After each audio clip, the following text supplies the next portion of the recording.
Good afternoon, आप सबका स्वागत है आपके अपने YouTube channel Faraz study group में। जैसे कि आप लोगों ने अपना पिछला कल का लेक्चर देखा होगा, तो उसमें आप लोगों को लास्ट टॉपिक बताई गई थी कंटिन्यूड प्रपोर्शन के बारे में। ठीक है, तो उसमें इसका फॉर्मूला दिया बताया गया था कि P square equal to A C आपका होता है, जो आपका ओरिजिनल फॉर्मूला होता है A ratio D proportion to C ratio D. ठीक है, उसमें आपका या तो ये दोनों बराबर होंगे, क्योंकि फॉर्मूला जो आपका ये होता है A into D equal to B into C. ठीक है, या तो ए और डी बराबर होगा या बी और सी बराबर होगा, दोनों में से एक कोई चीज़ बराबर होगी। ठीक है, तो ये आपका फॉर्मूला होता है। अब इसमें देखिए कुछ क्वेश्चंस आपको करवा दिए जा रहे हैं। जैसे उसमें पहला क्वेश्चन है, ठीक है, 2x और 32। अब अगर आप उनको इस फॉर्म में लिखेगा और वो इस फॉर्म में आएंगे, ठीक है, तो ये आपका आएगा x रेशियो टू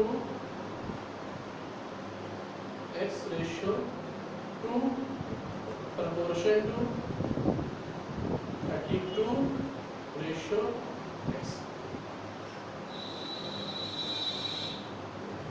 ठीक है, ये आपका फॉर्मूला बनेगा। तो उसमें देखिए ये आपका हो जाएगा x into X equal to 2 into 32, that is X square equal to 64, x equal to. जो आपका ये ओरिजिनल फॉर्मूला होता है प्रपोर्शन का a into D equal to B into C, ये इसी फॉर्मूले में बेस्ड हुआ ये आता है D square equal to C. अब या तो a और d बराबर होगा या b और c बराबर होगा। यदि जो आपको इस फॉर्म में लिखा जाएगा, जैसे अगर आपका ये देखिए इसमें ये a b c d लिखा हुआ है, तो a माना जो गया है आपको x को माना गया है, b आपका जो माना गया है वो आपको 2 माना गया है, और c माना गया है ये 32, और d फिर से 8। या तो b और c आप x मानिए या a और d x मानिए, बाकी दोनों ना चेंज करेगा क्वेश्चन टू क्वेश्चन। ठीक है,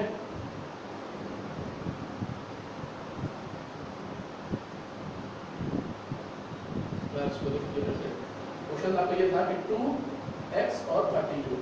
ठीक है, तो आपका ये हो जाएगा 2x ratio 2 proportion to 32 ratio x.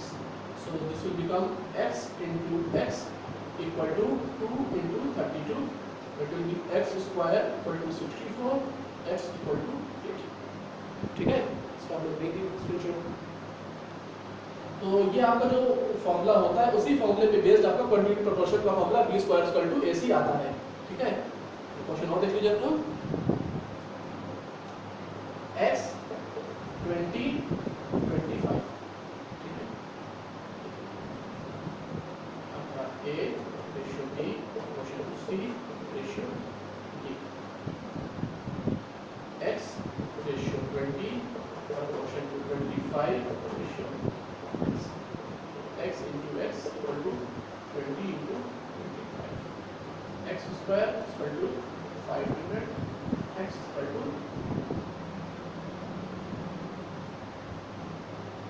10 root 5, क्योंकि इसको आप लोग लिख सकते हैं 100 into 5।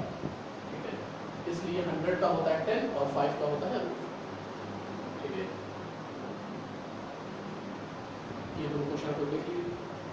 ये यही आपका तरीका है कंटिन्यू प्रपोर्शन करने का, कि आपको उस फॉर्मेट में लिखना पड़ेगा। ये तीनों दिए हुए हैं आपको। ठीक है,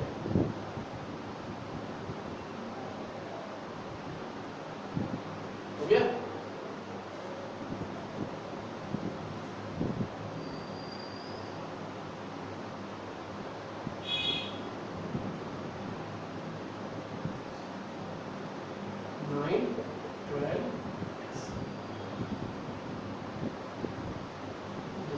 अब इसको जो फॉर्मूला होता है b square equal to ac, अब उसमें करेंगे। इसमें आप तो फिर x जो होगा वो b हो जाएगा, फिर ये a ले लीजिए, ये से ले लीजिए, तो x square equal to a है आपका 9 और ये है आपका 12, x स्क्वायर 12 इंटू 9 कितना होता है 108, ठीक है। तो आप इसको अगर डिवाइड करेंगे तो x विल बी 6,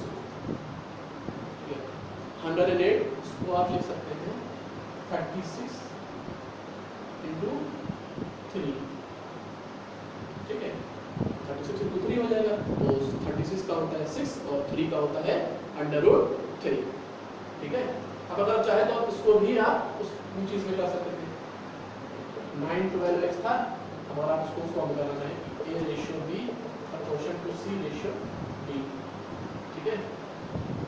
तो ये आपका हो जाएगा x proportion to 9 रेशियो और 12 ये x, तो ये हो जाएगा x into x equal to 9 into 12 x square equal to 108 और x equal to 6 ये दोनों मेथड्स आपको मैंने बता दिया, जो कंटिन्यूड प्रोपोर्शन में मतलब प्रोपोर्शन वाला मेथड होता है, जो बेसिक प्रोपोर्शन, और ये कंटिन्यूड प्रोपोर्शन, दोनों मेथड से आपका आंसर वही आएगा। तो क्वेश्चन को आपको जिस मेथड से रखना है उसको लिख सकते हैं। बेसिकली जो x होगा वो b हो जाएगा और जो बचे हुए दोनों नंबर्स रहेंगे वो a और c के फॉर्म में लिख सकते हैं, ठीक है। बेटा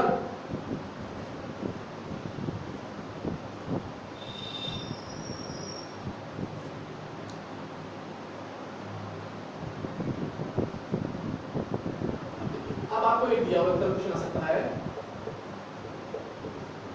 ये कि आप इनको किस तरह से लिख सकते हैं कि ये कंटिन्यूड प्रोपोर्शन में आ जाए, ठीक है। अब देखिए कंटिन्यूड प्रोपोर्शन में क्या होता है, b square equal to ac, अब बताइए कि यानी इनमें से कोई एक चीज आपकी स्क्वायर होनी चाहिए।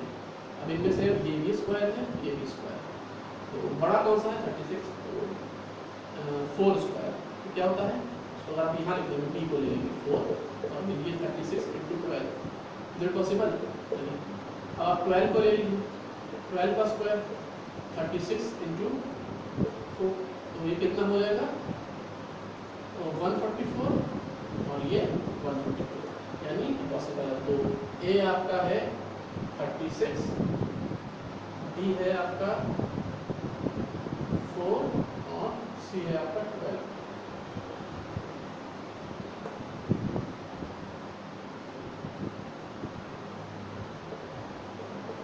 ये आपका सही ऑर्डर हो जाएगा 36, 12, 4, ठीक है। तो किस ऑर्डर में आपको लिखना है, ये कैसे लिखा हुआ था 36, 4, 12, और आप इसको किस ऑर्डर में लिखेंगे 36, 12, 4, ठीक है, हो गया। तो मतलब दो टाइप के क्वेश्चन आपके कंटिन्यूड प्रोपोर्शन में आ सकते हैं, एक तो उसमें 3 वैल्यूज दी रहेंगी, एक x दिया रहेगा, उससे आप उसकी वैल्यू निकालिए, या फिर दूसरे टाइप का क्वेश्चन आ सकता है कि आपको तीनों वैल्यू दे दी गई, लेकिन आपको अरेंज करके बताना है कि किस फॉर्मेट में वो लिखा हुआ हो तब वो कंटिन्यूड प्रोपोर्शन होगा, ठीक है। तो 36, 4, 12 नहीं, 36, 12, 4, तभी वो a b c, तो b square equal to a, ठीक है। हो गया इसको छोड़ आपका,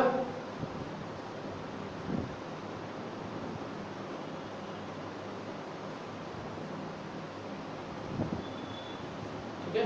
एक क्वेश्चन और दे दीजिए, तब फिर आप लोग को बताया जाए कि कैसे आप उसको डेसिमल और फ्रैक्शन और उसकी में चेंज कर सकते हैं।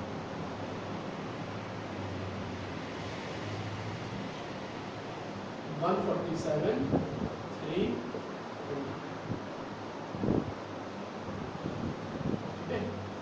तो देखने से पता चल रहा है आप लोग का ये 21 का स्क्वायर, अगर उसको 147 इंटू 3 तो ये हो जाएगा 441 और ये जगह 7 21 1 और 2 14 और 1 3 1, यानी आपका a और c आप कुछ भी लिख सकते हैं, तो आप चाहे इसको 147, 21 और तो ये इसका सही ऑर्डर हो गया, ठीक है।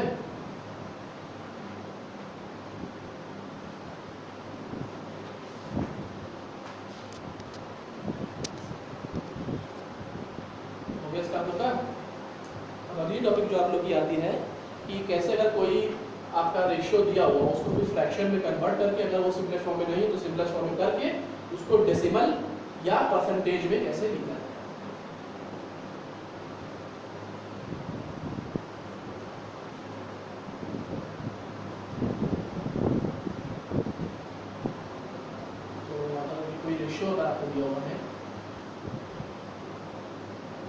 2/3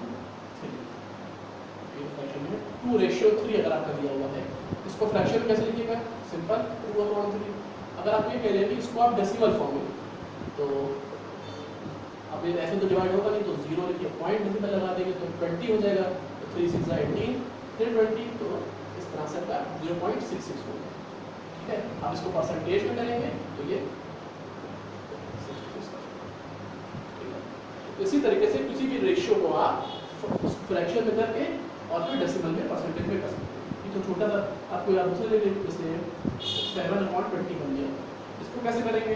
अब आप चाहे तो इसको डायरेक्टली डेसिमल में कर दीजिए, या फिर अगर उसका आपको सिंपलेस्ट फॉर्म में चेंज करना है तो करिए। आप डायरेक्टली भी कर सकते हैं, इसको डायरेक्टली कैसे दे रहे हैं? 0 पॉइंट, ये आपको जाएगा 3 × 63 7 0, फिर 3 × 63 परसेंटेज में ये आगे बढ़ता जाएगा। ये नॉन टर्मिनेटिंग होता है। टर्मिनेटिंग मतलब कोई चीज डेसिमल के बाद रुक जाए 2 3 4 पोजीशन पे जाके, और नॉन टर्मिनेटिंग अगर वही नंबर एक अंतराल के बाद रिपीट होता जाए। ठीक है, हो गया आपका?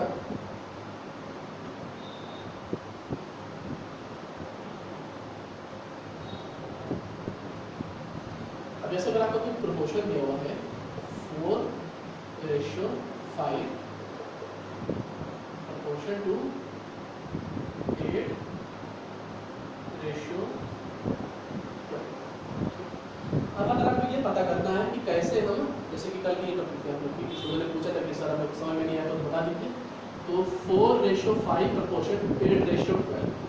तो आपको कल बता दिया गया था कि आप इसको क्या करेंगे, ये है कि इसको पहले फ्रैक्शन की वजह लिखिए 4/5 और इसको फ्रैक्शन की वजह लिखिए 8/12।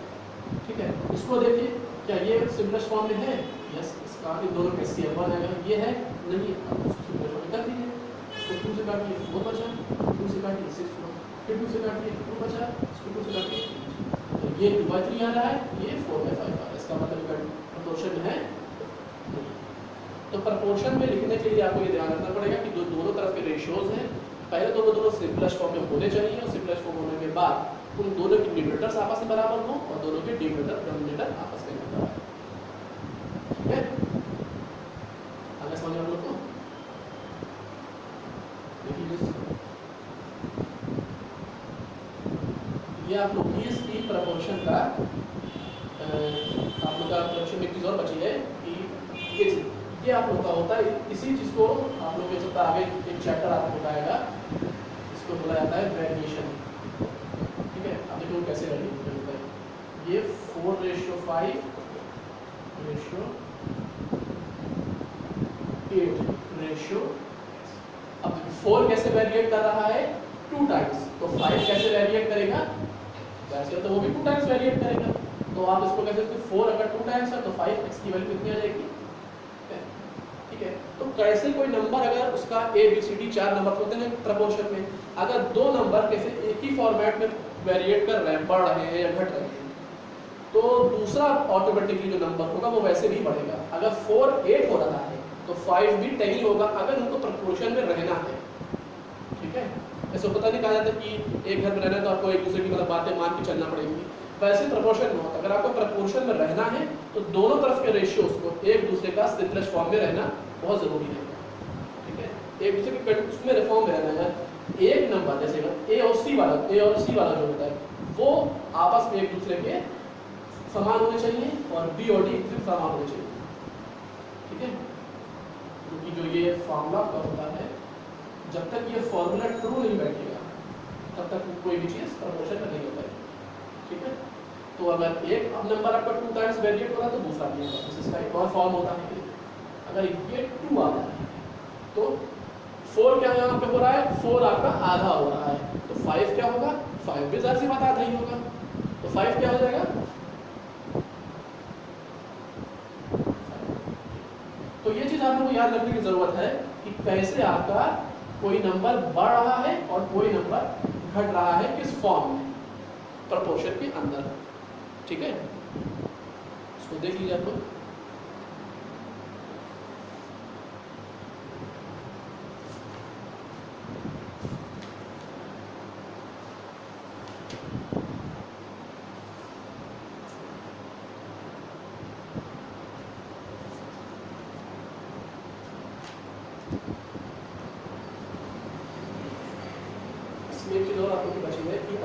परसेंटेज दिया होगा वो, तो उसको कैसे आप पहले तो फ्रैक्शन में कन्वर्ट करके फिर उसको आप रेशियो के फॉर्म में ले सकते हैं। ये चीज़ आप लोग की इस चैप्टर की रेशियो प्रोपोर्शन के लास्ट टॉपिक रहेगी। इसके बाद आप लोग का कल से जो मतलब आपका जो ऑलरेडी लेक्चर्स चल रहे थे क्लास 9 मैथ्स का रेशनल, उसका कंटिन्यूशन पार्ट शुरू किया जाएगा।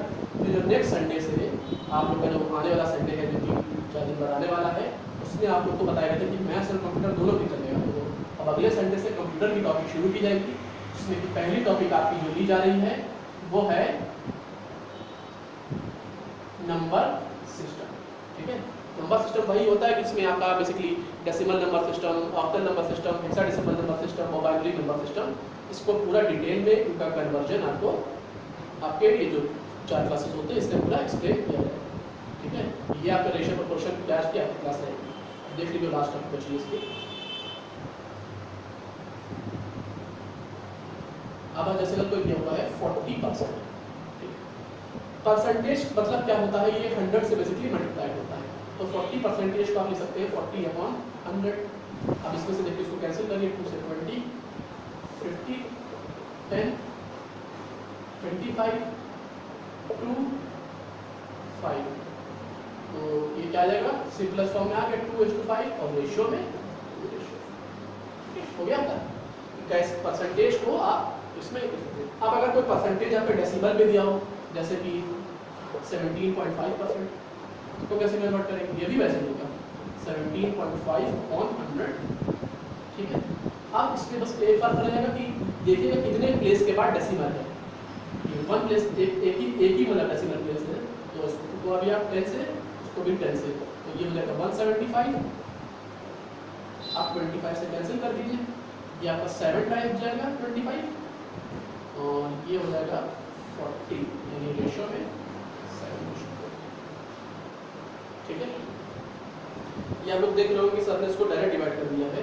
अगर आप लोगों ने अपने इस चैनल के शुरुआत के वीडियोस देखो, इसमें आप लोगों को मैथमेटिकल ट्रिक्स के बारे में बताया गया था कि कैसे किसी नंबर को 5 से 25 से डिवाइड करते हैं। तो उसमें आप अभी तक की आप लोगों को 25 की टेबल याद होगी, तो यही 25 7 × 175 होता है और 25 × 40 1000 होता है। ठीक है, तो ये आप लोग आज का वीडियो था।